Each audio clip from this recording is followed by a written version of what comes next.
Järgnevad õpetussõnad on inspireeritud Russell Browni omadest. Russell Brown on suur Photoshopi guru ja tema leheküljel russellbrown.com on päris palju selliseid nippe, millest igal Photoshopi kasutajal võiks abi olla. Iga kord, kui ma siia lehele lähen, siis midagi uut ma siit endale kindlasti ka leian. Nii et soovitan kindlasti sullegi. Vaatame siis ühte head varianti, kuidas juukseid välja maskida. Juuksed on teinekord selline päris problemaatiline asi, millest selektsioone ja maske tekitada.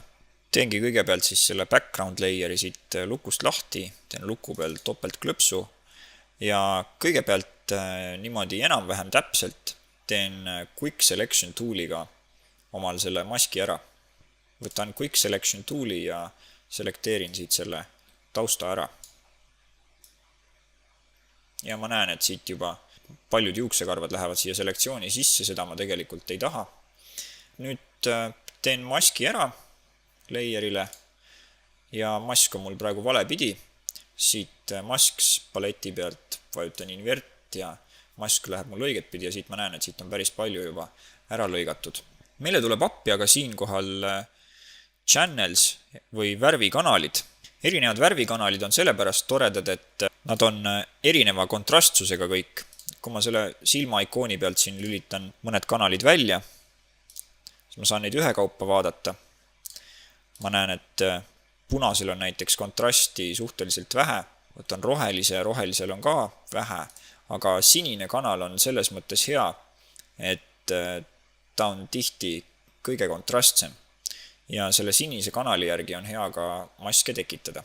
Nüüd, et ma seda tausta siin jällegi näeks, ma lülitan korraks selle layer maski välja, panen disable layer mask siit, lähen channelsi peale tagasi ja teen nüüd sellest sinisest kanalist siis koopia endale.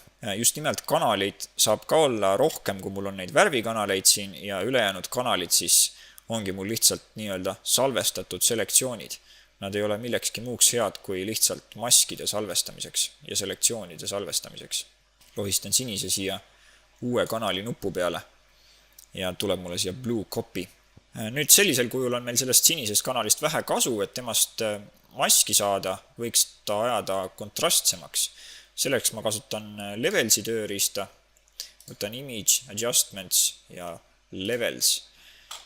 Teen levelsiga selle kanali siis kontrastsemaks.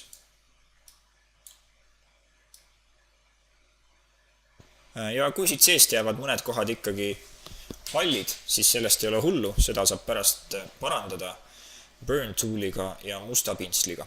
Ja panen OK ja siit näo pealt teen siis musta pintsliga lihtsalt.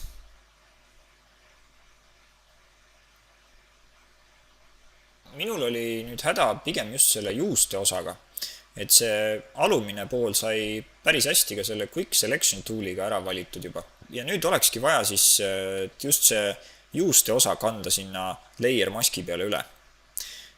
No kõigepealt ma peaks jällegi selle channeli ka siis õiget pidi keerama, praegusel juhul siis mask peidaks mul selle näo ja juuksed ära ja jätaks tausta alles.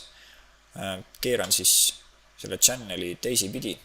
Võtan image, adjustments ja invert. Ja siit on näha, et sellel vasakpoolsel osal ikkagi veel see taust ei ole päris mustaks mul läinud, et ma teen sellele vasakpoolsele osale veel väikse levelsi siia. Vajutan Ctrl-L, tuleb mul levels lahti ja lohistan seda vasakut noolekest siia poole. Panen OK, klikin siia kõrvale, selektsioon kaob ära.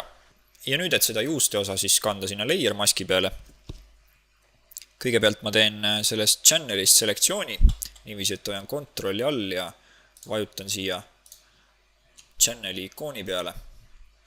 Ja nüüd, kuna mind huvitab see ülemine osa siit, siis ma tahaks selle alumise kuidagi moodi välja jätta. Selleks ma võtan Rectangular Marquee ja siit ülevalt valin Intersect with Selection. See tähendab siis seda, et see Marquee töötab nii, et valib selle uue selektsiooni ja olemasoleva ühisosa. Ma tõmban siia sellise kasti.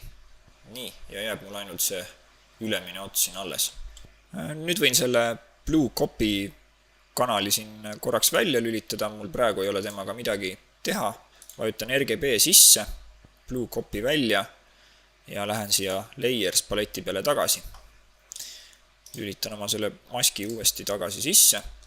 Selekteerin selle maski ära ja nüüd tahaksin siis seda selektsiooni osa nagu kanda siia maski peale üle uuesti, eks ole. Selleks, et näha, kuidas see täpselt toimub, ma hoian Alti all ja vajutan siia maski ikooni peale, ma näen seda maski täpselt ja siit on näha, et see eelmine mask on ikka kõvasti väiksem kui minu see uus selektsioon. Ja nüüd lihtsalt võtangi edit menüüst siis fill ja use white, panen OK ja see uus selektsioon kantakse minu selle vana layer maski peale üle. Klikin siia layeri peale, vaatan, kuidas asi välja tuli. Ei tundu üldse paha.